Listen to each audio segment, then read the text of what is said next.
And Leslie, Phoenix is her trail name, Cordova. And you want me to say anything else? Because you're going to talk about it all. I'll talk about it all, I guess. You ready, Bob, or not? Yep, we're live. Okay. Oh, wait, do you want questions during it, or do you want questions at the end? It doesn't matter. We'll see how it goes. If there's too many, then we'll Okay. do it at the All end. right, she might take questions during it, but if there gets to be too many, then she'll hold them till the end. I don't know what we're doing. I haven't Okay. done a presentation before, so we're going to start this. You ready, Bob? We're ready. Okay. So I've been planning to do the Appalachian Trail for probably 20 years. Can everybody hear her? Does anybody hear me? Well, no. Sorry. All right, let's try this one. Is this going to interfere with this? No. Does this work? Yeah. Okay. I've been trying to do the Appalachian Trails for probably 20 years. It's been on my bucket list. I've been backpacking since I was 17. So this was one of my epic things. I had to wait till I retired, which I've done several times now, but that's another story. So this is my journey on the Appalachian Trail. I started last year on March 21st, 2022. It says to be continued. We will find out why in this video. So this is just the start. This is at a rest area. They have a deli stop somewhere along the way. It was in, in New York, New Jersey. So I just took this picture of this, had my picture taken in front of the trail map. It shows how far I've come at that point. Let's see how this works. Oops, wrong one. Oh, okay, Dave, help. There we go. Okay. So if anybody's not familiar with the Appalachian Trail, it changes the mileage every year. Last year was 2,194.3 miles, and it runs through 14 states. So you can see it runs through 14 states. West Virginia only has 4 miles of trail, but it does count. Virginia is like 550 miles. They call it the Virginia Blues because it takes you absolutely forever to get through Virginia. Each state has a little nickname. Pennsylvania, you will see later in the videos, is Rocksylvania. There's obvious reasons for this. Okay. Now, before I left, I decided to test my gear. You can see testing my sleep system in the backyard in January. So I said, well, I'm in the backyard. I don't really need to take my inflatable pillow, so I'm going to take a luxury item with me, just in the yard, my memory foam pillow. Does anybody know that if you are below freezing, then the memory foam pillow freezes and you wake up and you're sleeping on a brick? So this didn't work so well. My sleep system was great. I have a 0-degree sleeping bag. However, the only piece of gear that failed was a piece of gear that it wasn't going to take on the trail anyway. But I lasted till about 5 or 6 in the morning. I told Jean, do not lock the back door in case I get cold when coming in the house. So, okay. So I'm not going to show you all of the gear I brought, just kind of the big 3. So I have my Z-Pax Duplex 2-person tent, which is a trekking pole tent. It sets up very quickly, and it weighs 19 ounces. I was trying to go as lightweight as possible. I'm not ultralight, but I'm trying to lighten it up so I can succeed in this. Here I have my, there's an X-Bed sleeping mat, which is in here. That's actually my tent right here folded up. And my Enlighten Equipment Conundrum 0-degree sleeping bag. I know a lot of people like quilts, but I chose them instead. But I chose Enlighten Equipment. They custom make them, which is kind of nice. You can pick your color and your fill and everything. And I also went with a ULA circuit backpack. So a lot of people know it already. I wanted to go lighter, so I've been using all these things. I did because I just knew it was going to be cold, obviously. A couple other things that I have: electronics and navigation. I use the Far Out app, which is an app that you can put on your phone. Okay, these aren't just pictures. I took them with my iPhone 13 Pro. I had a 20,000 battery bank, Nikkor. And headlamp, I wanted a rechargeable headlamp. Even to lighten up a little more, Dave made this nice strap for me. Rather than a heavy strap, I probably saved a half an ounce. So there we go. Dave helped me out a little bit. Welcome, Leslie. I had used a Garmin InReach Mini, and this was paired with my phone. In 1995, it officially changed its nickname from the I would have it for that, but pretty much every night I had a text that I would send to 6 people, of course, one including my husband. But I'd send out a text every evening telling my exact location.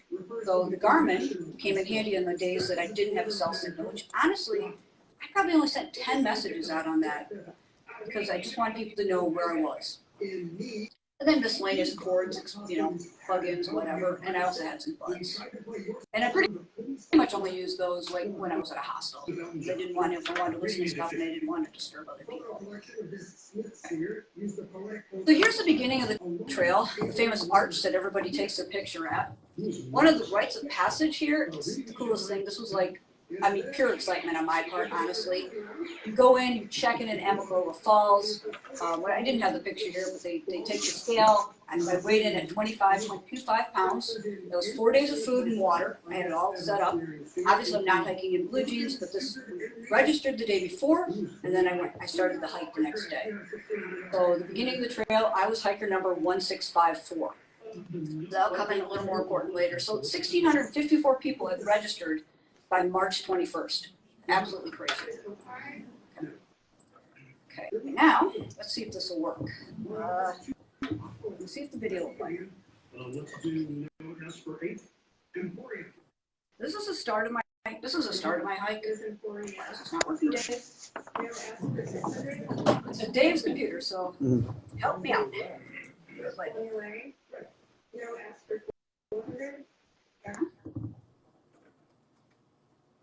uh-oh. Oh, try it. What? Uh-oh. Played a minute ago. Oh, go back.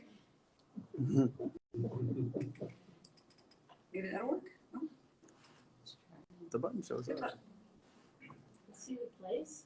Yeah, we're gonna try and play it. I don't know. Lower, Oh! in that lower left corner and show the place. Yeah, we had this one before, because we did play it. Let's play, Dave. Ah, Right there. Lower left. yeah. It goes there. Why is it not going? Okay. Technical failure. It was working fine earlier, no? Your clicker doesn't work. No, didn't seem to work on his computer. Worked great on mine. You plugged it in, right? Yeah. You could try plugging the clicker port into the other side. Uh-oh, technical problem. We tested this before the meeting today, and it was working just fine. Of course. Exactly. It does click it. The other side.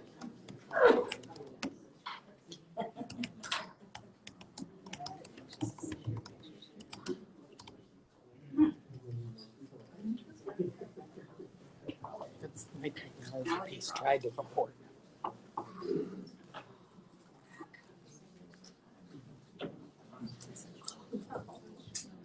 Hold tight.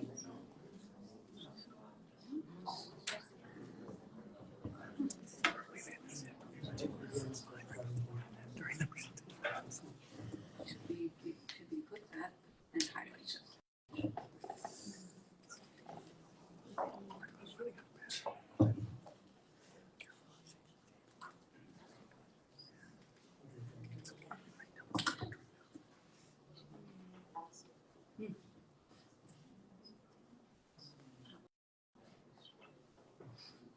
Now you're back to the beginning.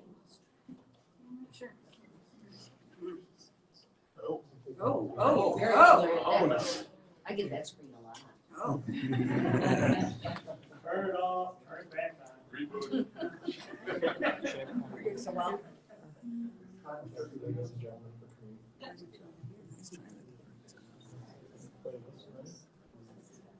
No. It's playing just fine.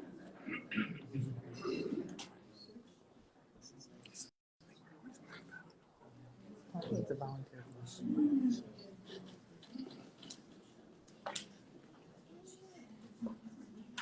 Oh my God.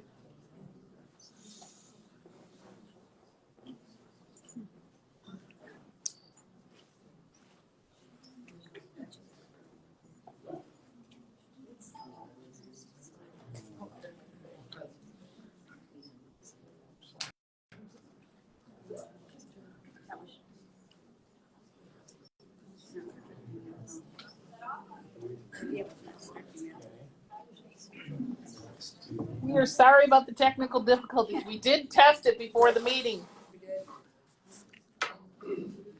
It's always been official.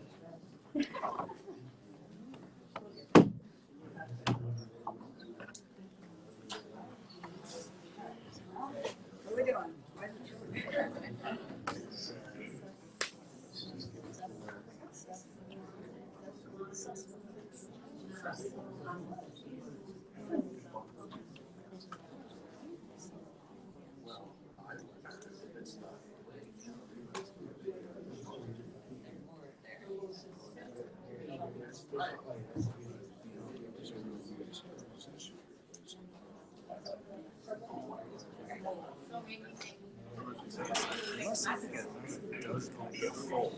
Not responding. It sounds like it's totally out.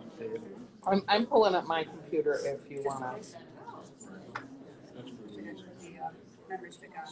Uh-oh, comes back up. No.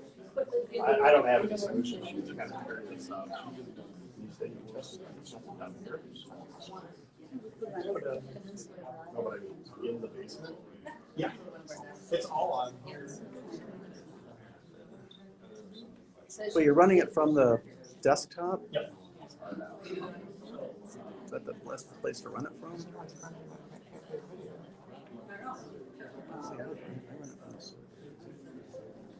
The desktop. That's why I was gonna see. Oh, wait.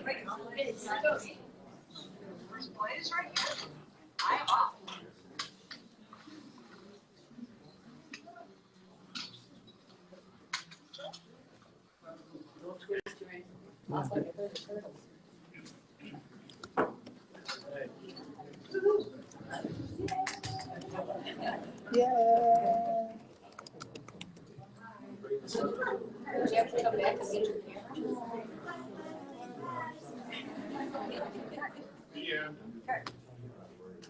So that seemed to work. I don't know, can we get it to full screen then, or is it not gonna work with full screen? It might not. Let's try it, he says. Slideshow from front slide. We'll try it. Do I see it here? No. Oh, yes, I guess Yes. we do, but Okay, well, we're gonna, work again. I don't know. We're gonna see if this is gonna work again. Okay, so we saw this. This is actually me starting at Springer Mountain with a little technical difficulty. It was a lot easier to hike the trail than apparently to talk about it. Okay, next slide. So I had a lot of people come to the trail. You might recognize some of the Solarites. So we have Jeff Zabel, we have Sam and Gary, we have my husband Gene, we have Carol, and I had a couple other friends who live in Georgia. So I had a few people, and this is the very first white blaze right here. This is the start at Springer Mountain. So everybody took their picture by the white blaze. Jeff spent quite a bit of time with me. He spent 11 weeks on trail.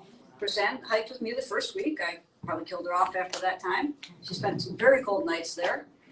And you can see here, we didn't always do trail stuff. Here we are, and this is actually in a bar. So part of trail life. So I had a couple people. Gene went home after the first day. He just saw me off to Springer, and other people stayed with me a week or two. I had some older Solarites that came to visit as well. Okay. So here's my first state, Georgia. Neal Gap, which is about 30 miles in at Mountain Crossing. This is the famous boot tree where people quit the trail. They usually hike about 4 days. And I don't know, I've heard different statistics, but I've heard about 25% of the people say, I'm done here, and toss their boots up in the tree.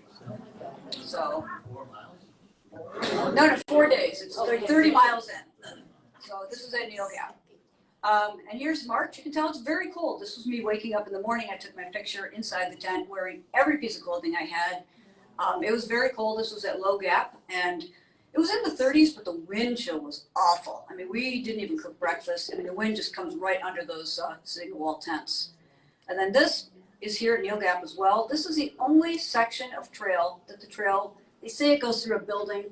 Technically, that is the trail right there. It is going through the breezeway of a building, but it's the only section on the entire trail where it does go through. And then here, this is like one of the first big climbs. This is at Blood Mountain. Jeff and I at Blood Mountain. We climbed up here. Okay. Now, this is our first trail magic. Jeff, where are you? Okay, we don't call him Jeff anymore. Now we call him Roadrunner. So Jeff right here became known as Roadrunner, the first trail magic at Unicoi Gap. I made it across just fine. Jeff made it across, but a Porsche was coming and nearly hit him, so he had to go run across the road. So Jeff is now, for the rest of the trail, known as Roadrunner. So, Not proud. nope. So this is pretty much what trail magic is. It's amazing every time you come across trail magic, but this was the very first one. I mean, we had a magician there, and he was doing magic tricks at hot dogs and all kinds of stuff. Nobody will take any money. You know, sometimes we get fruit cups. I mean, a lot of places give beer as well. It was crazy. I never drank the beer, but I didn't want to be dehydrated. I could do that on my own. But trail magic was certainly one of our favorite things on trail. Okay, you've heard about tramlies or trail families, which becomes a tramily. So our first tramily, at about day 7, Jeff and I met these two gentlemen, Mountain Man and Root Beer, and they were 2 retired police officers from outside Chicago, packing heat because they could legally do it. So how much safer do we get on trail? I mean, we never had any safety issues on trail.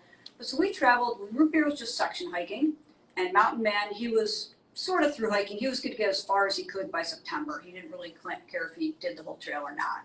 So we traveled with them for about a month, and the 4 of us traveled together until Root Beer left, and then we traveled with Mountain Man. I think he left us about the end of April. And Sam and Gary were still here with us. They were out supporting us for 2 weeks. They live in South Carolina. And you can see some of our town stops include breweries, some of my favorite stops. But the Lazy Hiker Brewing Company, certainly one of my favorite stops there. We actually went there twice. So good. Now this is really exciting. First, you get to your first state border crossing. North Carolina, Georgia-North Carolina border. We were so excited. It took us 8 days I think it was day 8 or day 9. And it took us, 80 some odd miles to get there. And right after the border is this famous Bly Gap tree. Everybody takes a picture of this tree. Luckily, I took a picture of it before somebody who became a really good friend at the end of after this, but somebody put their tent right here. So and everybody's like, I want to take a picture of that famous tree, but someone put their tent here. Luckily, I got there before she did and set my tent up. Okay. Now, I don't know if this is going to play. There's another video. Will it play? I don't know. What do you mean you don't know? Okay, I don't. Is it going to play? There's a button down. Where? Yeah. Oh, wait. Bottom left. I can't get to it. Help me. There's a button here somewhere. It's another video. You can see it on the screen. You can see it on the screen. Oh, you went the wrong way. Okay.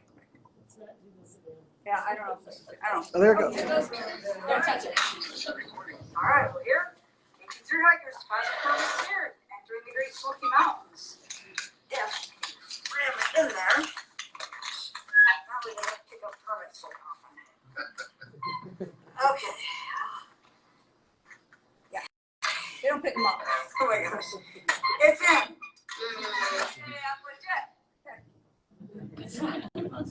So the Smokies is a really, it's a rite of passage. Now, we didn't enter the Smokies right away like we thought. We were going to go into the Smokies one day, and they were having a big snowstorm coming. So they said, don't enter the Smokies. So we took a 0 day. Mark Dunford and Debbie Ritter were there. So we took a day off with them and kind of toured around because they had a car, they had a van actually. And then we went into the Smokies the next day, but we still had a lot of snow in the Smokies. We just didn't have to walk through it. Okay, I don't know how are you playing these? I clicked on the picture itself. Right there? Yep. Okay. Yes. Video? Okay.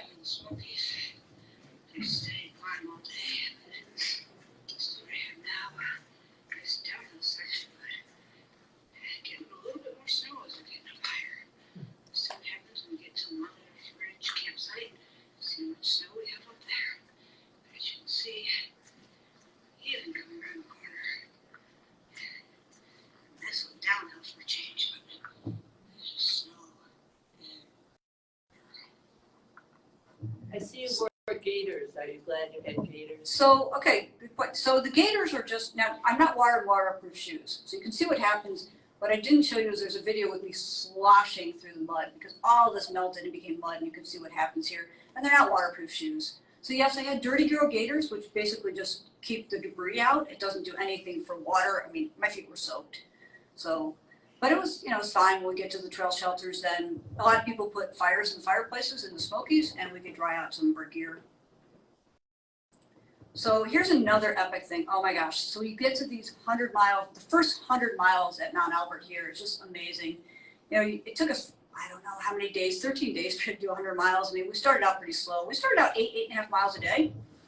And so it's pretty slow. So we get there. This is a 100-mile at Mount Albert. This is Clingman's Dome. I didn't realize Jeff took my picture, Roadrunner took my picture. This little tassel on my hat, it was straight up in the air because it was just so windy. So, okay, you said I can hit this, right? Yep. Oh, there we go. 200 miles. So let's get to Clingman's Dome. Coming up here, as you can see.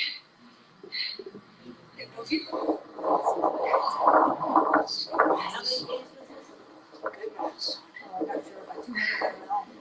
Yeah. So let's see.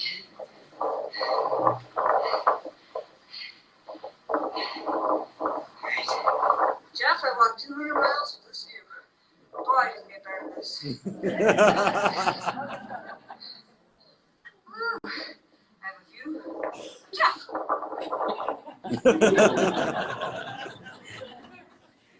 So yeah, Jeff and I spent 11 weeks together. Now Jeff and I have been friends for, I don't know, we worked together in the 80s. Jeff and I only had one little tiff on trail in 11 weeks. And it wasn't a bad one either, so we did pretty good together. So you said how many days did it take to do 200 miles? Oh, I don't know, I'd have to look it up, but I do have stats on everything. Yeah. So then here we have, so eventually Sam and Gary went home. They spent 2 weeks with us. So Debbie Ritter and Mark Dunford, they're touring around. They surprised us. We knew they were coming. But we get to an intersection. And apparently they called Sam and Gary and said, where are they going to? Where do you think they'll be? And we get there and they're waiting for us with candy bars and coffee, and they're waiting for us to do trail magic. We didn't even expect to see them for a couple more days. So it's quite the surprise. And of course, with them, what did we do? We ended up at another bar. And this gentleman here, this is Miso. So he was at a part of our party, and then there's Mountain Man, so some of our other family. So we always seem to end up at a bar. I don't know why, but yeah. And this was actually saying goodbye in Hot Springs to Mark and Debbie because they supported us for a week and did our resupply at Newfound Gap in the Smokies. So we did the Smokies in 6 days, which was kind of fast. We pushed 18 miles the last day, but they did a resupply for us halfway through, so we didn't have to carry so much gear, how much food. Okay. Eventually, winter lets up its grip, and we walk into spring. And it's really nice. We're out there forever, and we're like, winter. We're watching, you're out there every day. So you're watching all the leaves and then all the flowers and just all kinds of flowers. It was absolutely gorgeous. But, there's always a but to this, right? With spring came the spring rains. Can you get this? Nope. All right. How did I do this? The cursor on the picture. Okay, so here's what you get. It's not always good weather. Everything looks really great. This is my tent.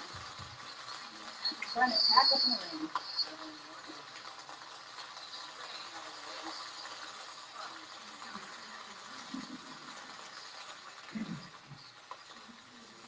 So don't always think it's all fun and games because it is not. We waited it out till about 10 o'clock that day. We normally like to get out of camp early, 7:30. I'm up at 5:30 anyway when the sun hits me. Okay, then there were some really, really cool signs. Cool, and then you get onto the summit of Max Patch, which was just this picture, which is absolutely beautiful. There's a lot of balds in here. I've heard people say before, oh, the Appalachian Trail is all trees and there's nothing to see and there's no views. I don't want to hike the Appalachian Trail. That's not true. Yes, there's a lot of trees, but there are a lot of balds and a lot of beautiful areas to see. We just thought that these AT signs were pretty cool. They just put them in the middle of on a hill somewhere. Okay, now here, one of the first towns that we walked straight through Hot Springs. The trail walks right through the town sometimes. This is Jeff and my feet at the AT sign that they had on the sidewalks, which we thought was cool. And where there's towns, there's always town food. So it's always a good thing. Every time we go in town, we try to go to a restaurant. Here we had a really good breakfast. It sure beats the trail food that we were eating. I can tell you that I have not eaten too many tuna fish packets since I got back. I'm not so sure Roadrunner has either. I don't even think we were eating too many tuna fish packets a month in. I think we were really sick of some of the trail foods we were eating. So then we have some cool hostel stays. Uncle Johnny's Hostel. not all the hostels are just bunk rooms. And here we had a private room. There's, well, 3 of us in here. So we had a little cabin to ourselves. They always have a board. I don't know where my name is here, but I signed in here. And this is Jeff and I. We're getting to town run. So basically you just climb in the back of the pickup truck and they will take you to town to resupply your food. Getting there was okay. Coming back, they decided to take the freeway and they're like going, 60 miles an hour on the freeway or more. I'm like, whoa, I'd never been in the back of a pickup on the freeway. They took you out. So it was kind of interesting. It was better to go there than come back. But that's how we resupplied some of our food sometimes is and you can see I have a different shirt because they give you loaner clothes. So if you want to wash all of your clothes, they have clothes that you can borrow and then you just throw it in the bin and they wash them. Okay, I made some great trail friends. There's lots of people here. So this young man here, Trip and I started together. I was hiker 1654. He was hiker 1651. This 28-year-old kid, I call him a kid because I'm the same age as his father. I mean, him and I are still in contact. We were literally kept flipping each other over and over on the trail. We were always together. And it's like, this is the greatest thing. You don't care how old someone is. So here's Trip, okay? This gentleman here, okay? Crazy cop. He's a Shriner cop. Crazy cop. I spent quite a bit of time with him. He's 75 years old. What a badass he is. So these are just some of the amazing trail people that I met. Redbeard, I mean, I just texted him the other day. So you do meet a lot of really cool people on trail. And, probably remain friends with a lot of these people for quite a while. Okay, here's some wildlife. Now, rattlesnakes. Here's my count. 1 bear. So it's just the butt end of a bear, but I saw this in Vermont. I was by myself. It wasn't really a big deal. I just heard some rustling to my left, looked over. Yep, there's a bear. No problem. He could care less about me. We saw a lot of butterflies. The rattlesnakes. The rattlesnakes were really, really bad. I did not enjoy them. We would be hiking, and you can't hike 20 miles. Sometimes over 20-mile days, you just hike along, and you're in a zone. You're not looking and paying attention. And all of a sudden, I was with my friend Rainbow Bright. She stops dead, and I'm like, I nearly ran into her. And I didn't know what she was doing, and it was like, oh, there was a snake on trail. And we didn't realize it was a rattlesnake, so stupid us. We're throwing twigs at it, just trying to get it to move just a little bit. Then it just coils up and goes, shh. I'm like, whoa, maybe we shouldn't be doing this. So there was a couple snake encounters where we literally just had to wait. I should have put some of the videos in here, but we literally just had to wait until the snake got off the trail because I wasn't going to take any chances. And even when they go off trail, then it goes into vegetation. You're like, is it just on the edge of the vegetation or is it really far in? So we would wait quite a while. The bear didn't scare me as much as the snakes. So I did see 1 owl, 4 snakes, a bear, lots of cows. We had to walk through a lot of farmers' fields because they get permission from the owners to go on their property. Generosity of others. Trail angels. These 2 people here, Josh and Chrissy, they hosted us at their house for like 3 or 4 nights. Let us slack pack, meaning you're going to leave all your gear somewhere and you're just going to carry what you need for the day. They would drop us off in the morning and pick us up later at night, take us back to their house and feed us. We tried to take them to dinner. They would not have it. It's like, no, I'm picking you up. My husband's cooking me this big stew. I'm like, okay.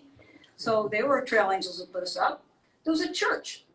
The church, there's a town that we stayed in, and every Monday, there's only 1 restaurant in town, and every Monday, the restaurant closes because they close 1 day a week. So the church knows this, and they will come to your hostel, and they will pick you up and take you and feed you. And the only thing they ask in return is that you go around the room, you tell people where you're from and your trail name, and if you want an anecdote about how you got your trail name. They want nothing in return. And they keep saying, there's tons of food, take it, eat it. I mean, they'd push food on you, it was great. Or you'd come across, this is one of my favorite signs. You'd see this sign, and you're like, oh my God, there's gotta be an ice cold Coke. And it had to be an ice cold Coca-Cola. We didn't serve Pepsi out on this trail. We drank ice cold Coca-Colas. Or someone would have something like here. They would have a grill set up, or they'd making tacos, or sometimes they just have peanut butter and jelly sandwiches, or just you'd have a cooler with chips or soft drinks. It was just amazing how many people fed us. Okay. Now So when they fed you, so then you had extra food, so then would you pack it away or something? Well, sometimes you would take some of the food, they would tell you, take a bag of chips, take some food with you, take an extra hot dog, and they're trying to get rid of all the stuff. And a lot of those people had hiked the trail previously. No, because you never had enough calories. It's not like I didn't eat that and something else. So you could never get enough calories. You're burning 3,000 to 5,000 calories.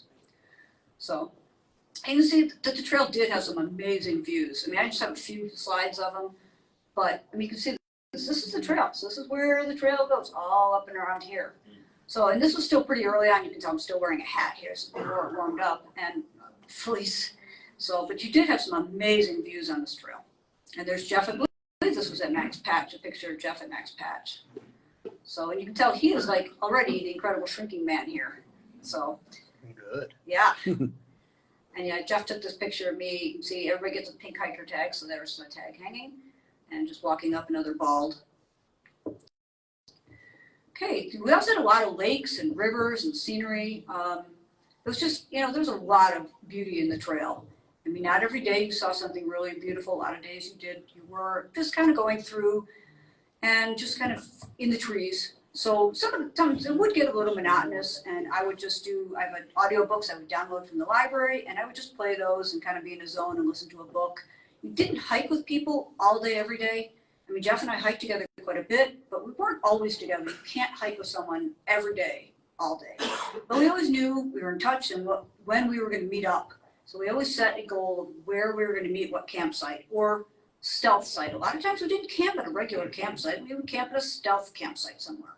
How did you keep in touch? Most of the time we did have a cell signal. We would text each other a lot. I'd get to camp and say, Jeff, where are you? Or, you know, stopping here for lunch. So there were also a lot of waterfalls. I can't remember the names of those waterfalls. I probably should put them in, but I don't remember all the names. But there were a lot of waterfalls along the way. There's just a lot to see on the Appalachian Trail. But all this looks great and everything's sunny and nice and, you know, a couple days of rain. Don't think of the trail without its perils, okay? These are all me. Injuries. The trail does take its toll.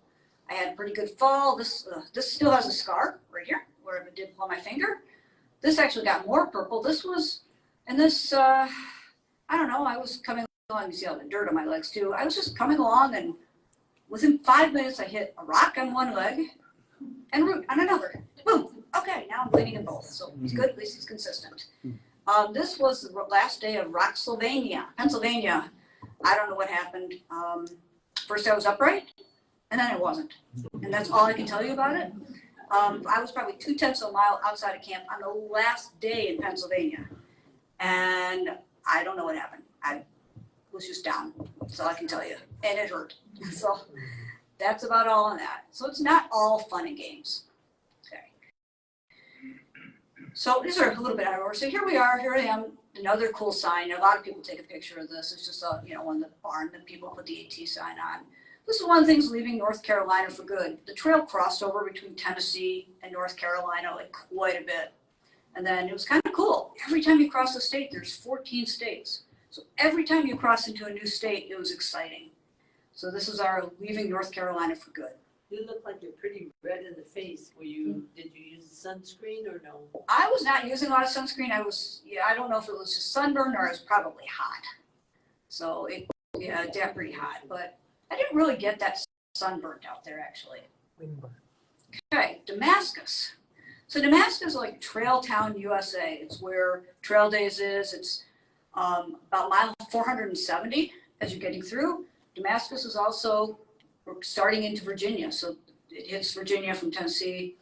I love the sidewalks. The sidewalks all have the Appalachian Trail logo. And literally the trail walks right through the town. There's also, here's Jeff and I are hiking in the rain, and we're on it's also part of the Virginia Creeper bike trail. So sometimes you could bike and hike. It's the same trail. So this was us on the Damascus side of the Virginia Creeper. This is famous arch. Everybody takes their picture here when you walk through town. So this is going into town, and then you're going to go straight through this park, and you literally walk right through the center of town. And the sidewalk is blazed with a 2x6 white stripe. So then Gene came to visit. So this is about a quarter of the way in. So Gene and Sam and Gary and my brother Alan all came to visit. So we decided to take a day off a trail. We didn't take a lot of days off trail. So this was a really fun day. We rented an Airbnb and we biked to the Virginia Creeper Trail, which is, what is it, like 18 miles. It's a pretty good downhill grade.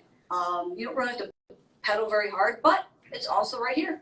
Still part of the Appalachian Trail. Not the whole trail, but a little bit of it. So here we all are. Of course, Sam and Gary had electric bikes too, so it was good for them. We had these, whatever ones we rented. But this is all of us when we started our journey down there. So we took a day off and spent some time in Damascus as well. It was a pretty fun day. What time of year? We were in Damascus in the beginning of May. I couldn't tell you the date, but I know it was early May. So then when Jean came to visit, and get rid of these shoes. They didn't look that bad, honestly, but you can tell they're ripping in the back. I had about 500 miles on them. My shoes lasted a long time. I wasn't that hard on them. Some other people who had, I don't know, I guess people who were heavier and stuff, they had a lot more trouble and they would tear apart their shoes a little bit more. They did have some holes in the sides. You can't really tell here. It's really nice to get these brand new shoes on. I can tell you that. So this is switching out my shoes there, even though they didn't look horrible. Did you use Happy Feet? I didn't use Happy Feet? No, but you're right. Yeah, the insoles that come with these shoes are usually pretty awful. I mean, if you open them, if you take them out, you can flip them. You'll see that the insoles are just so floppy. So I used Obos. So they make super feet. They make all kinds of inserts for your shoes. Whatever ones work best for you and whatever ones fit you are the ones you should use. So I used Obos, which seemed to do pretty well. I really didn't have any foot issues. Keep in mind that, this is not waterproof at all. So your feet are wet some days. You're walking through streams. You're sitting here in the rain, but they will dry out eventually. And Obos, is that something you get at REI? Yep, I did get them in REI. So one of the best parts of the Appalachian Trail is the Grayson Highland ponies. So you walk through and you're hiking along and you're just running across the ponies. Now they weren't like everywhere. I've seen them. It's like the 4th time I've been to Grayson Highlands, and for a while we didn't see ponies. When my brother day hiked with us, he saw us off on trail and he was going to hike for a little while with us. I said, "Oh, you're going to see a pony. We always see them." I felt so bad for him. He probably hiked in a mile with us and saw nothing. But Jeff and I obviously did get to see some ponies. So, and then, these milestones are epic. Here's Jeff and I at the 500-mile mark. And we're just so happy. It's like, it's like 500 miles. I've never walked 500 miles in my life. So these are, every 100 miles, there's some kind of marker. People put them up there, whether it's a stone marker, or pine cones, or whatever. People are putting up some kind of marker. So you didn't put that marker? Nope, I did not put that marker there. And how long did it take you to get that far? Well, that was like the Damascus, so the beginning of May. I don't know how many days, but I do have all my stats on all this. If you want them later, I do have every stat because I kept stats on what I did every single day, what I spent. I just figured if I don't keep the stats now, I will never have them later. So here's something shelter life, because everybody's at trail shelters. We stay at shelters sometimes. We don't always sleep in them. I didn't sleep in them here. This shelter was one of the ones I really wanted to stay at when I got to trail, because I'd read about it, the partnership shelter, where you can have pizza delivered. So I had a calzone delivered, and you can see, well, Jeff wasn't really participating, but someone was leading people in yoga.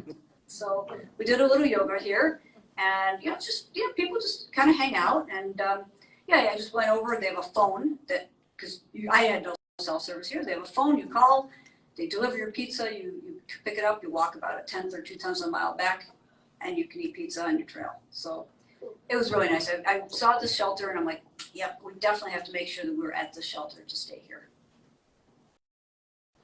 Okay, so we have some cool hostel stays as well. So Jeff and I we went to this Boots Off hostel and we said, let's pay a little extra, and we got this glamping tent, which was quite nice. We switched off who got what bed, and okay, he got the big bed this time, I got this cot. The next time I get the big bed, so we kind of switched who got what. But this glamping tent was really, really cool. So that was at the Boots Off hostel. And then we went to the Long Neck Lair Alpaca Farm, where I don't know if the hostel was that nice, really, but the alpacas were pretty cool. The hostel I found was a bit crowded. We were in a bunk room. We tried to avoid the bunk rooms because there were 2 of us. Nice thing is, to do a semi-private room for just 2 people was a lot cheaper. So if we had, if I was just by myself and I wasn't sharing a room with Roadrunner, it would have cost me a lot more. Sometimes you can pay $15 for a bunk room, but you could be in there with 12 snorers and there's no privacy. But we did do that on occasion if we absolutely had to. So, but here we got our, we were in a bunk room, but we had these pretty ladies with us, so it was pretty cool. Okay. Trail Days 2022, what a blast.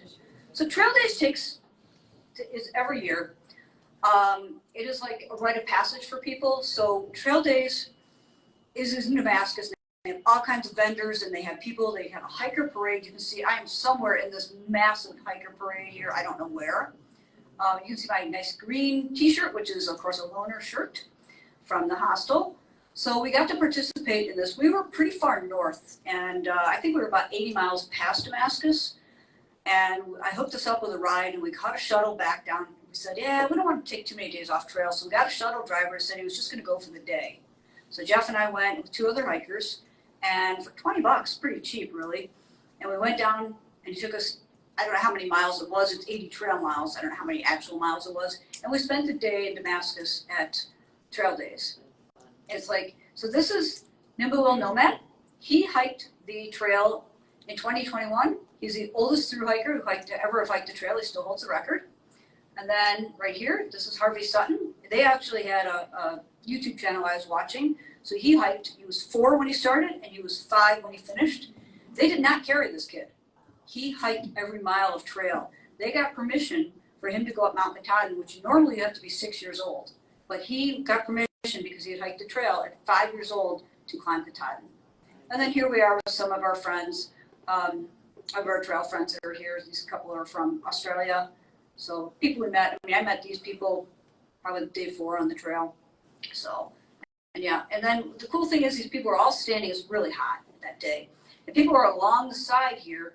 What they're doing is they're shooting you with super soakers, all kinds of squirt guns, and they're just firing away. But it felt great because it was really, really hot. But it was a blast.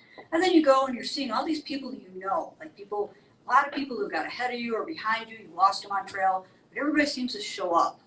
So, and then, if I was in town this year, I might go down to Trail Days and see how many people I know who were hiked last year, but I'm going to be out of town. Is that one day or is it? No, it's a whole weekend, but we just decided to go for Saturday was the main event. I hear the camping is like it's a pretty big party zone and I decided not to do the pretty big party zone. We were good with spending the day. So here's some other exciting milestones. This is Jeff and I at the 1/4 of the way, Georgia to Maine, and then also the 1/3 of the way. Jeff had his picture taken here, but he was a little bit behind me. We weren't hiking together this day, the whole day. So these are just the milestone pictures that are just so cool. I mean, you get there and you're like, oh my God, I've hiked a 1/4, I've hiked a 1/3 of the Appalachian Trail. It's just super, super exciting. Okay, some of the other areas on trail. Of course, we didn't have really good weather for this, but McAfee Knob, which is the most photographed area of the entire Appalachian Trail. Everybody wants to take their picture hanging on this cliff top. And it is a pretty good drop. And so Dragon's Tooth is this big pinnacle here. But you can see we had really crappy weather that day. People do, they come up here for sunrise. We didn't. But I can tell you 4 days after this is me on this cliff. 4 days after this picture was taken, there was a gentleman who was sitting a little bit further back, like over here. He was just sitting on the edge of the cliff. He passed out and he fell. And he did die. Grandmaster was his name. I'd never met him. I know some of my friends were there when that happened. And people have fallen off of here and died. So you have to be really careful. Not that I look like I'm being careful here because I'm not. Just don't tell Gene that I did this because he doesn't want to know. I had to do it. I was a little fearful, but I was standing on the edge. I really wanted my picture and I made it back. So all's well. Okay. So here's what we do on a 0 day. This is a laundry day. You can see I'm just wearing my rain gear because every stitch of clothing I have is in the wash. Okay, now let's see if I can do this. I'm going to go up to this picture and I'm going to click it. Okay. There. So recently a road runner I decided to get off trail at 0 today. I don't know if the sound will come through, but this is out our window at the Super 8 in Daleville. We're very happy to be indoors today. So we made a really, really good decision here to take a 0 day. And you can see there are some necessities to 0 days. I didn't want to be out in that. Nobody wanted to be out in that weather. No, it is not fun. And we were out some of that, but we said, oh, the weather looks crap, we're going to stay here. So what do you do on a 0 day besides do your laundry? Well, in the parking lot, across the parking lot, there is a Mexican restaurant. So then we hung out with Rainbow Rite and Mr. Clean for a while. So they were our other families. So we hung out with them. I don't know, I probably hiked with them for 1,000 miles. I'm not even sure, actually. So time for drinks with our new family, Rainbow Rite and Mr. Clean. So this is what we do on a 0 day. It was quite fun. We had a great time. So this isn't all about just hiking. I mean, we are, still human beings here. We're not just hiker trash as we were. So we also did normal activities. Here we went to see Top Gun. I was thrilled to find out there was a Phoenix in the movie. So yeah, that was always cool for me. So we went to the movies and we went to Cracker Barrel. We had to, of course, document what we did. This was a different day, but we stayed in a hotel. I'm like, oh, let's stay at this one. It has a hot tub. So Did you bring a bathing suit? no, I had hiker clothes. Oh. No, I did not carry a bathing suit for all that way. No, I mean, I literally had the clothes on my back and I had another set of clothes, just shorts and a shirt that was town clothes. That was it. I mean, I didn't even have an extra pair of pants for town clothes because I didn't want to carry. Figure everything you're carrying for 2,200 miles. So I really didn't want to do that. Okay. So more rites of passage, getting into Shenandoah National Park. You have to get a permit, and as a through hiker, you just pay. There's a little thing. You just kind of get your permit and you go. There's just campsite, some things, just some scenery here. So we get into Shenandoah, and unfortunately, Roadrunner's wife said he can only spend 11 weeks, and then you take a family vacation. I don't know why. I thought he was having a great time with me, but all things come to an end. So you can see Roadrunner decided to go. He got a haircut. He cleaned up pretty well. He got a haircut. He got his beard. You can see people. I mean, the guys just grow their beards. So we took a last picture with Roadrunner, and then Mr. Clean had a stress fracture, so he had rented a car. He wasn't going to hike for a little bit, so he kind of shuttled us around for a while, and he took Jeff to the airport and sent Jeff home. Poor Roadrunner. Okay, so here's another hostel. This is the most unique hostel on trail that I stayed at, the Small Axe Farm Hostel. Okay, it's a barn, and the barn is carpeting, though they did carpet it. So first of all, there's like a window in the barn, kind of. It's kind of a door wall window, but it's open. It's not even a full window. It's an opening, and right outside the opening is a pigs, which of course you can smell when you were just sleeping there. So we slept with the pigs basically. And then the barn didn't have any indoor plumbing. So they created this system, and this was great. They literally had a curtain that you pull across. It's not even a door. It doesn't go to the ceiling. So to try to be quiet when you're using the restroom, because everybody can hear anything in there. It's literally a curtain. And then they had this composting toilet. So it was quite an interesting experience. This was only $15 a night, though. So it was a great deal. This shower, oh gosh. So you can see the bucket. And you turn this on, and it's a battery operated, and it shoots, so I don't know how big the bucket is, 5 gallons, and you get water. But you can see it doesn't really close here. You have a little curtain here. And there are sheep in the field watching you. So it was quite, you know what? It was really, not everybody liked it. I loved this. I thought it was just the greatest place, but it was unique, very unique. So that was, the $15, you can't beat it. And this was a lovely family. I mean, they were great. And the kids were so well behaved, and I should have taken some of the pictures. The kids were playing chess or playing games with some of the other people. This was the barn. So that was the barn. The pigs are right here. And just opened the barn. It was actually a nice setup, and it was carpeted. At least they had a dining room table in there. They had, the people were hammock campers. They had beams that they could tie their hammocks to. It was actually pretty nice. Now, this lady is an amazing cook.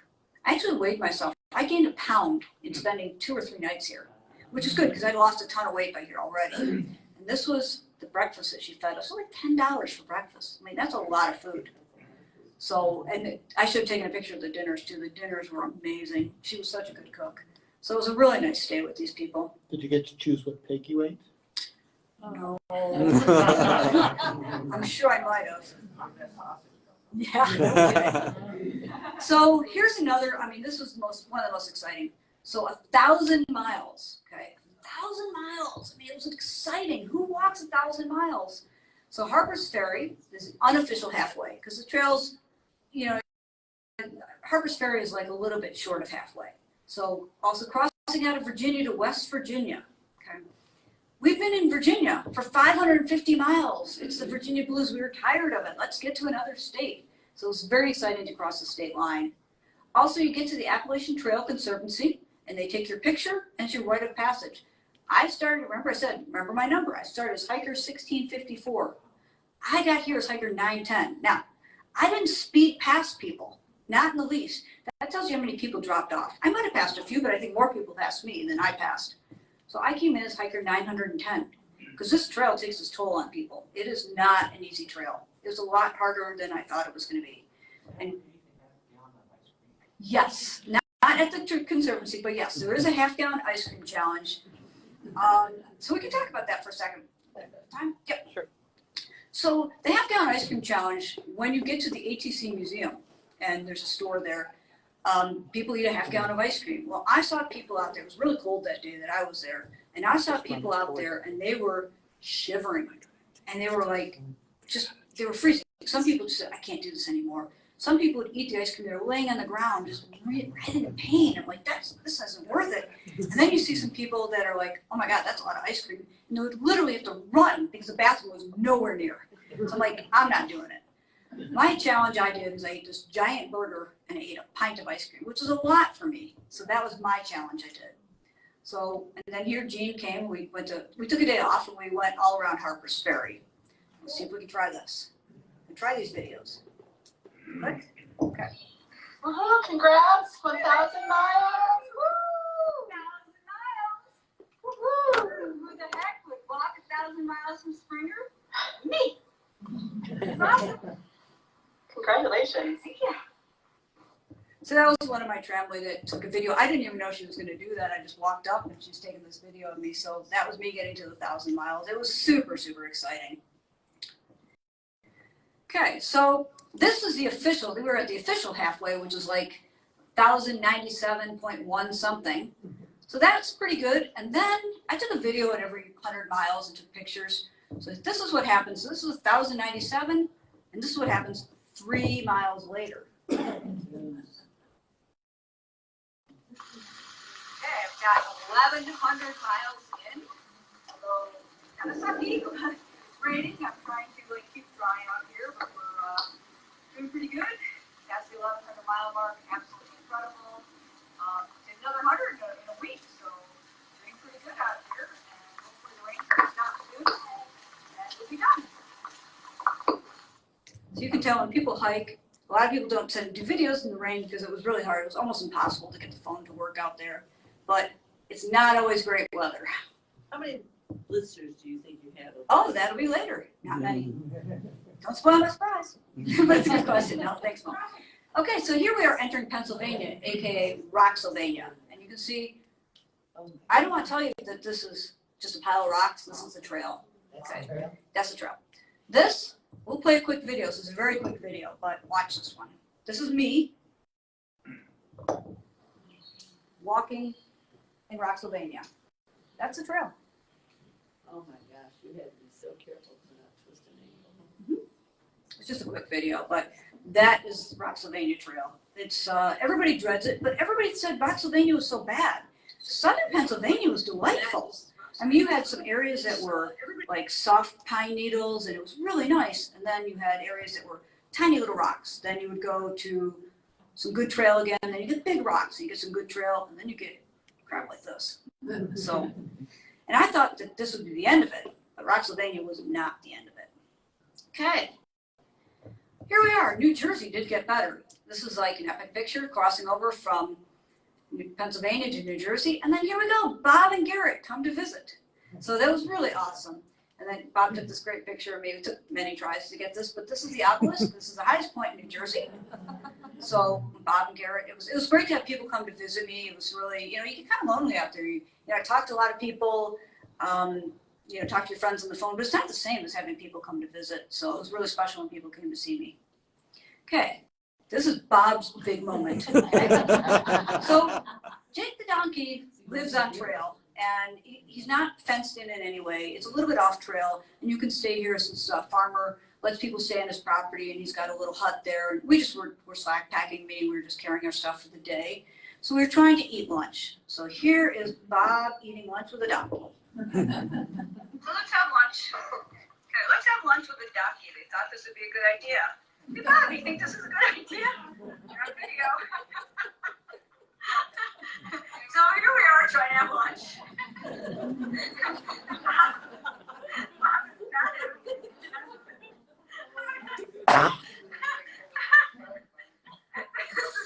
This is really good. So we got this on video. Okay, so this is what happens when you have lunch with a donkey. So, yep, and there's the original Jake with his namesake, and Jake the donkey. So as you can see, Jake the donkey was a very friendly donkey and seemed to really, really like Bob. So I noticed a lot of people, there's a hiker yearbook that comes out, and a lot of people took pictures of Jake. He was, yeah. We had to take a little, what was it, a tenth of a mile off trail to go have lunch with the donkey. We didn't realize how friendly he was. So, okay, so I assumed that once we got out of New Jersey, or out of Pennsylvania, I was done with the rocks. But as you can see, this is New York.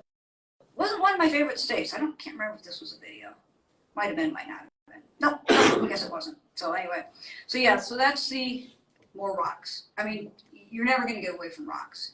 And then we had some ladders to climb as well. But another state border crossing New Jersey to New York. So it was pretty cool. Okay, so they went home. Carol McCurry and Charlene Macknack come to visit. It was great having people visit. So we got to see the High Point, Connecticut, and welcome to Massachusetts. So Charlene got to hike with me a few days. I didn't mention that I was kind to Charlene. I must like her better than Bob. I don't know.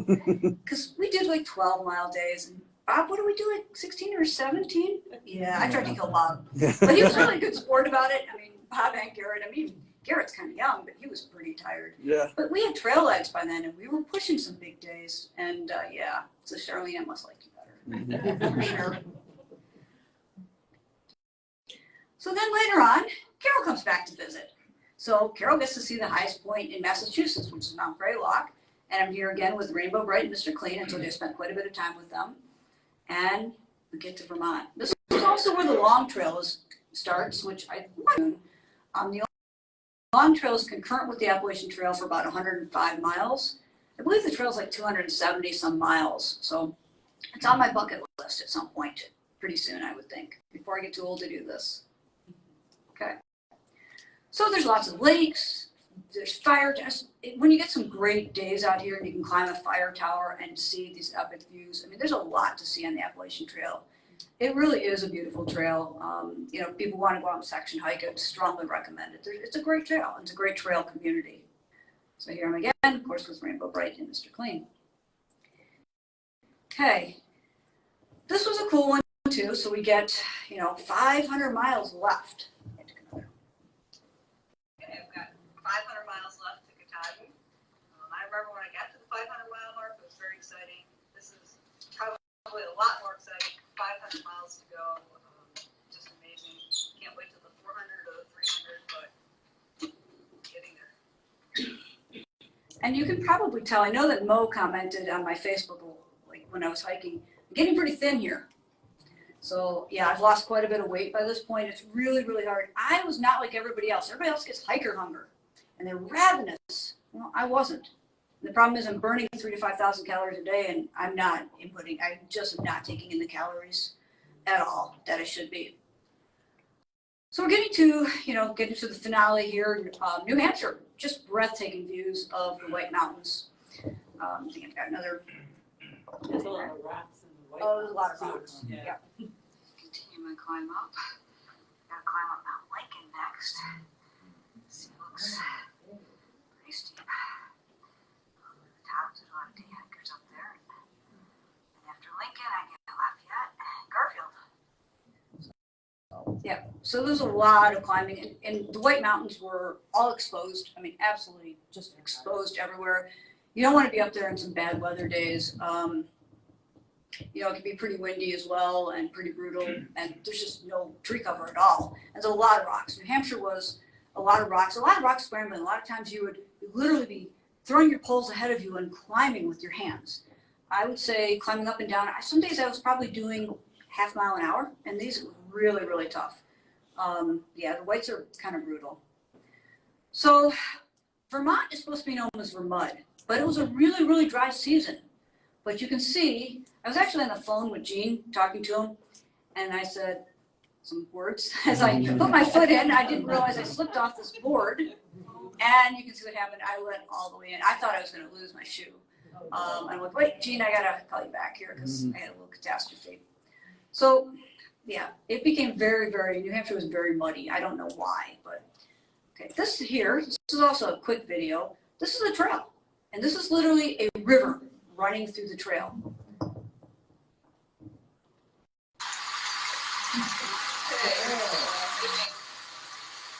Campsite, and this is the trail, which is nothing but a river and rock. This is gonna be a fun day. And what it doesn't really show is it goes over and down, and it is steep and scary. I mean, one fall and you're going to kill yourself on these sharp rocks, and it was slippery. So wasn't my favorite. I mean, this was a day that was really, really tough coming out of camp, and we were just so slow. And we still did a 12-mile day this day, so we were out there a long time. Okay, Mount Washington. Mount Washington, the highest peak in the U.S., in the northeast U.S., almost 6,300 feet, known for its erratic weather. High surface wind speeds observed were 231 miles an hour. Most notorious peak on the entire AT, despite being the second highest. The first highest is Clingman's Dome, which is in the Smokies at mile 200. So I had this beautiful day. The only reason I'm wearing long sleeve, just so I don't get sunburned. It was a beautiful, beautiful summit day. It was probably 60 some odd degrees, light winds. It was just the best day to go up Mount Washington. I should have actually put a picture in here from the Mount Washington Observatory. So a week later, it was snow and ice on this sign. You could barely read the sign. So I really hit this at a really good time, just dump up. But so after Mount Washington is when the trail crapped out. So this is all rock. I mean, this was the trail. It's nothing but rock. You had to follow the rock cairns. And I don't think I ever touched dirt. Just rock, rock, rock, rock, rock, rock. You can see here. The trail has been nothing but rocks. Probably should go up. And it's marked by rock cairns. Figure out where to go. Uh-oh. Oh no. No, no. No. Dave, You're Dave. free side. Turn that off. You're free side. All right. Rock's the only thing too.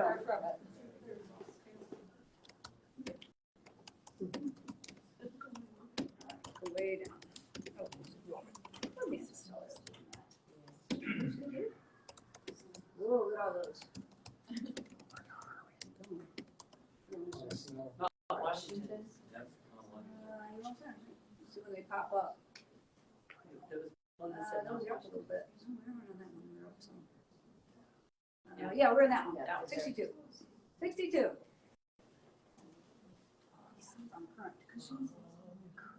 Okay. There we go. All right, turn that back. Okay, we're almost done. Yay. Thank you, Dave. Appreciate that.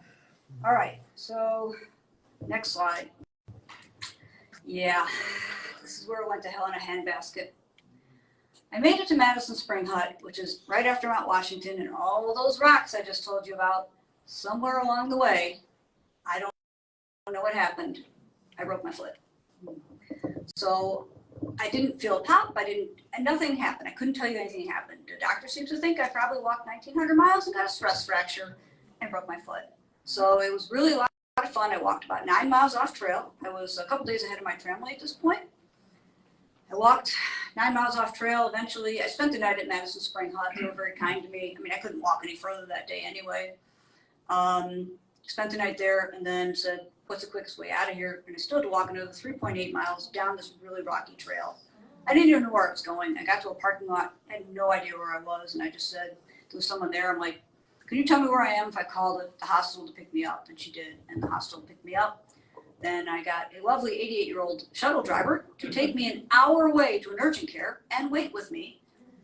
And this was it happened. So they gave me a non-walking cast, temporary cast, and that was the end of my journey with 1,867 miles in and 327 to go. 3.5 weeks from finishing my dream of decades.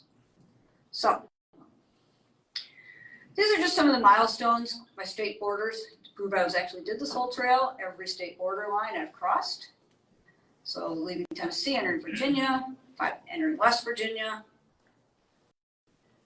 leaving Maryland into Pennsylvania, the Mason-Dixon line, the New Jersey, similar picture of what I had, Connecticut, New York, Massachusetts, Vermont into New Hampshire. These are all famous signs people like to take pictures of.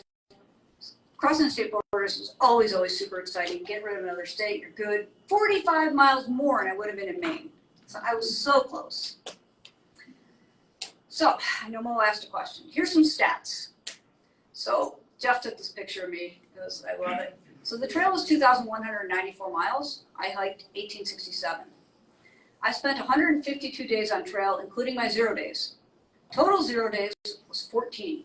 Most days without resupply was 6. I averaged 12.3 miles a day if you include the zeros. If you exclude the zeros, I averaged 13.5 miles a day. So you can see I was pushing some bigger miles. We started at 8.5 miles a day. My longest day, which was a slack pack, was 23.5. And my longest day with the full pack was 18.4. I mean, I just never even thought that I would be able to hike 18 miles with a pack. And that wasn't the only 18-mile day I did. Trail Magic, 44. I kept track of how many people gave us Trail Magic. Here's you wanted to know. Blisters, 3. Unheard of. Yes, I didn't have any blister problems. Falls was only 4. Near misses, we could put hundreds. My trekking poles saved my butt. Weight loss, 16 pounds. Broken bones, 1.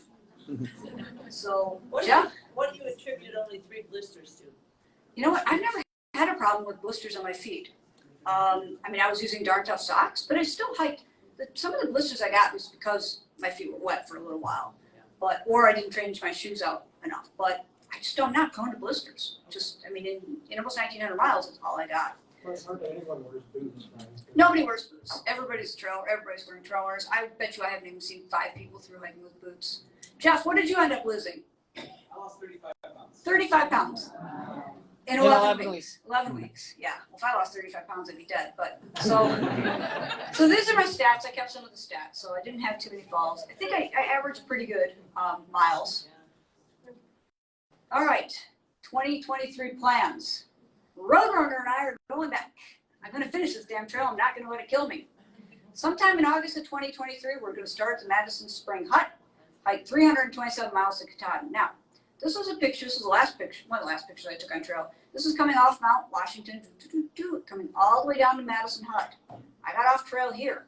I was supposed to climb this, Mount Madison. You can see the trail right here? That's the trail.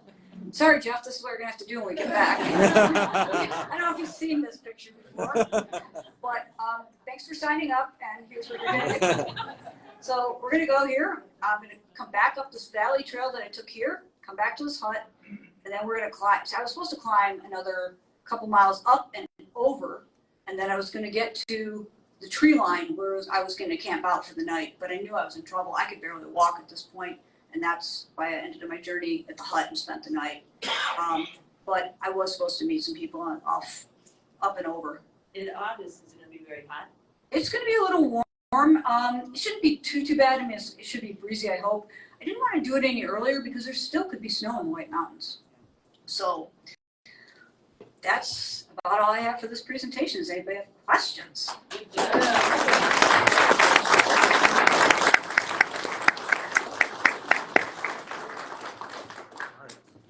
Yes.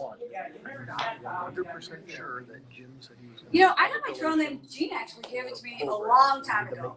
So, you know, Phoenix was kind of the, you know, when I retired, the death of my job, the rising back up, because now I'm not working. And so Gene kind of gave me that name, and it's stuck for quite a few years now. So I didn't get it on trail. I actually had it before.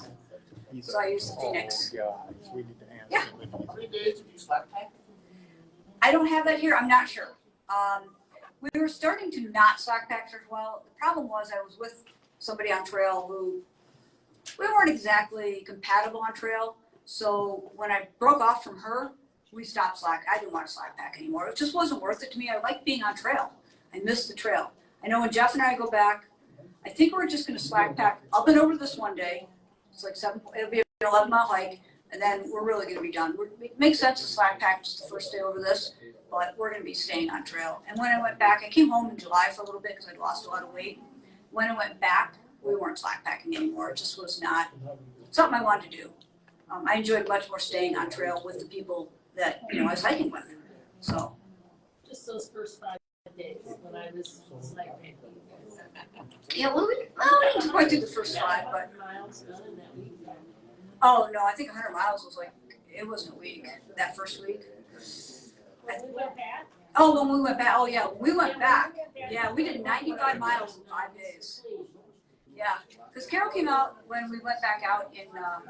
She brought me back out to trail, and we did 95 miles slack pack in 5 days, and then we got back on trail. And like, wow, that was a lot of miles even slack packing. We were getting back at dark. It was pretty crazy. It was a lot of miles. So, any other questions? Anybody want to join Jeff and I? Anybody want to climb up over that?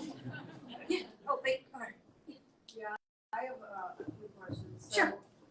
Did you ever sleep in the shelters, or were you always in a tent or a hostel or not? I did sleep in the shelter sometimes. In the Smokies, I slept in them occasionally. I didn't really want to because they're pretty crowded. I didn't have any problems with mice, like people always say there's so many mice. I don't remember how many, I do have the stats on that, how many days I slept in shelter. Sometimes I'd get to a shelter, I was the only one there. I'm like, I'm just going to sleep in it. I'd set up my tent. And the days that looked like it was going to rain, sometimes I would sleep in the shelters. But I actually preferred my tent. It was nice and private, and I didn't have to worry about snoring and other people in there. So I actually preferred my tent. And that's why I had a 2-man tent. Did you always put one like by a shelter? I didn't know if you could do that. You pretty much, yeah. I mean, I did not see any shelters that we couldn't actually set a tent near. A lot of times we didn't stay in the shelter areas, so we would just stealth camp somewhere.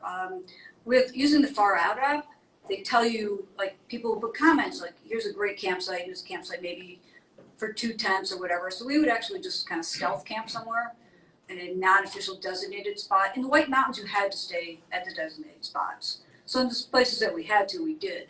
But we didn't always stay at the designated sites. I think some of the backcountry sites were a lot more fun, just more secluded. What about water at the back and the sites away from the shelters? So a lot of places, I mean, there's a lot of water on trails. So we had streams or rivers or sometimes lakes to filter from. On occasion, it was because it was a dry year this year. So the bugs weren't even that bad because it was such a dry year. So on occasion, we would have to carry water, do a water carry. I think the longest I did was like a couple miles where I knew we were going to camp at a dry campsite. So I would fill all my water bottles and had a CNOC bag that would hold another 2 liters of water. And sometimes I would carry that. It was quite heavy. You didn't really want to carry extra water. If you didn't have to, you tried to stay at places that had a water source, but that wasn't always possible. Most of the time we did, though. Yeah. Stealth camp. Is what you're saying is that you didn't have to stay at an organized camp and you could go as far or as little as you wanted and you just picked a spot and Yeah. camped there. Yeah, I mean, you could hike as far as you wanted any day on here. But yeah, there was a lot of like places that you tried to stay at places that people had camped before. But you can tell, I mean, there's a lot of people out there, so it's very rare to find a place that someone hasn't camped. So you'd find a place that's got a fire ring, and we never had fires, or almost never, but you would find some places that people had camped at before and just set up tents. And we got some beautiful sites. And sometimes other people would be with you. Yeah, we tried, I mean, we did camp at shelter areas too, but I mean, the shelter areas were nice because they had privies, except for the ones in Tennessee, but it's kind of nice to have a privy sometimes, but I got a lot of use of my trowel. Yeah. Yeah, I'm back. What, if anything, are you going to do differently this next language trip? Not break my foot, that's for sure. I really am not going to change much out because I mean, I'm not going to slack pack as much, but all my gear, the only piece of gear I changed out the whole hike besides summer to winter, or winter to summer stuff, and then changing out my shoes. The only thing I changed was a raincoat. My raincoat started to leak. It was pretty old. Probably should have known better. So I had Gene send me out a new raincoat. I ordered it, had it sent to the house, and he shipped me out a new raincoat, which was actually a little bit lighter. But honestly, I think I did a really good gear choice. So I'm not going to change anything, I don't think. Is there a reason why you didn't waterproof your shoes? There's no reason. You don't need waterproof shoes out there. So what happens? I mean, if you waterproof them, if I get water in them, guess what? That's why you don't wear Gore-Tex. It's never going to dry. It's going to take forever to dry. Yeah, my feet are wet, but they will dry. I mean, you'll just walk and it will eventually dry out. They don't stay wet for days and days and days. You know, a lot of times if you sit them out in the sun or whatever, they'll dry by morning a lot of times. Sometimes you'll put them on, the things, your socks and your shoes are a little damp by morning. But that's okay. And then at night I always had some dry socks, and I brought some camp shoes, so I always had something to get into that was dry. Speaking of socks and camp shoes, what socks did you choose? I wore Darn Tough, and Darn Tough have a lifetime guarantee. And there was a couple times that I switched, if you get holes in your socks, if you get to an outfitter, some of the outfitters have the Darn Tough exchange program. Wow. And I was literally walking through a town, and we came to an outfitter, and I said, do you do the exchange program? I literally sewed, I had 4 holes in a pair of socks. I literally sewed them on trail because they brought a little sewing kit. And they're like, yeah, you have them? I said, yeah, I'm wearing them. I said, no problem, just take them off. Guarantee me you're going to throw them in my dumpster and go pick out a pair of socks. I literally took the socks off my feet and walked out wearing a clean pair of socks. Is that an REI?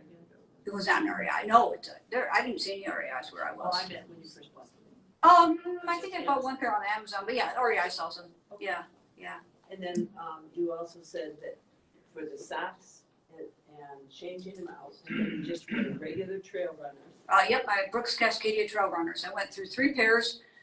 When I got off trail in Gorham, New Hampshire, Gina just sent me a resupply box, which would have had my 4th pair of shoes. So I didn't need them. I bounced the box back home because I knew my game was over. Okay, this is going to be our last question, Sarah, because we do have to be out at 9.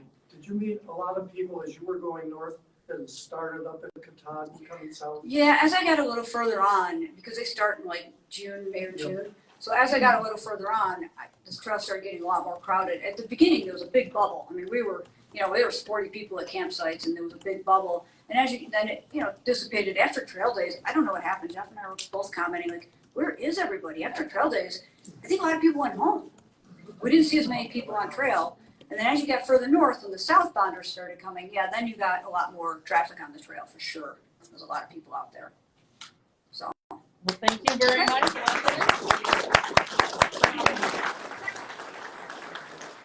I really want to thank Bob Tacey, though. Bob is the one that I did not know PowerPoint. And I had to tweak a few things because I added a few things. But Bob really put this presentation together for me. This would not have been made possible without Bob and Jake, the donkey we'd like to thank. And Jake,